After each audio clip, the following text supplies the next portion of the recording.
सबसे पहले तो मैं कहूंगा कि आज देश के किसी भी कोने में चले जाएं, कम से कम पत्रकारों से तो लोग यही सवाल पूछते हैं, चाहे वो एक फॉरेन डिप्लोमेट हो, एक अफसर हो, एक चाय पकौड़ी वाला हो या फिर एक महिला हो, सब लोग यही प्रश्न पूछते हैं। जैसे मुझे पूछा जाता है, आशीष भाई ये बताओ यार कि मोदी वापस आ रहा है कि नहीं, माहौल क्या है।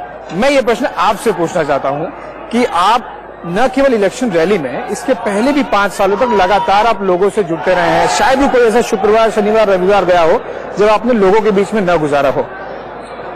आपको पूरा ग्राउंड का अंदाजा है। कितनी आपके हिसाब से आप एक रेंज देते हैं बीजेपी एनडीए को 23 मई को? 200 प्लस, 300 प्लस, 400? आमतौर पर चुनाव उम्मीदवार लड़ते हैं जी, राजनीतिक दलों के कार्यकर्ता लड़ते हैं, राजनीतिक दल लड़ते हैं, लेकिन मैं विश्वास से कहता हूं, अनुभव से कहता हूं, ये चुनाव न मोदी लड़ रहा है, न कोई उम्मीदवार लड़ रहे हैं, न कोई दल लड़ रहा है जी।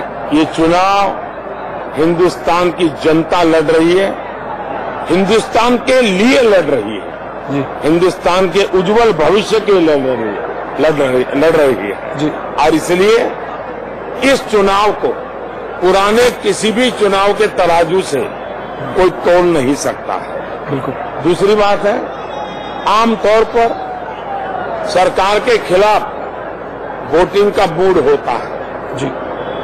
बहुत कम ऐसे अवसर आते हैं कि जब प्रो इनकम्बेंसी चुनाव होता है। ये चुनाव सरकार को दोबारा जीत करके लाने के लिए हो रहा है।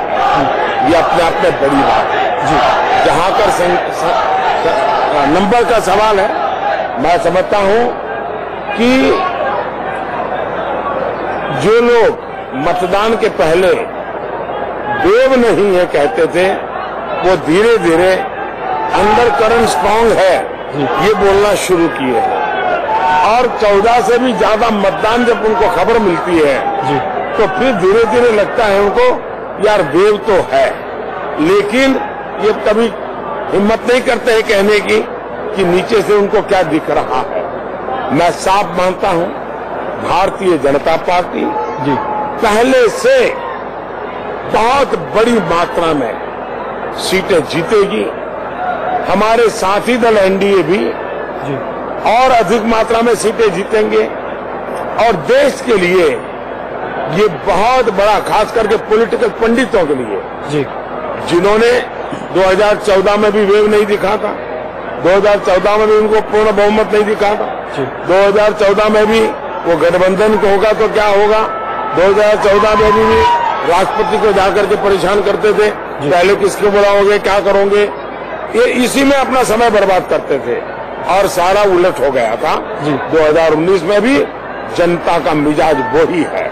तब कहते थे कि वेव नहीं है लेकिन सुनामी आ गई थी। वेव हो, सुनामी हो, अंडर करंट हो, ये चुनाव देश की जनता लड़ रही है और एक मजबूत सरकार बनाने के लिए देश चुनाव लड़ रहा है।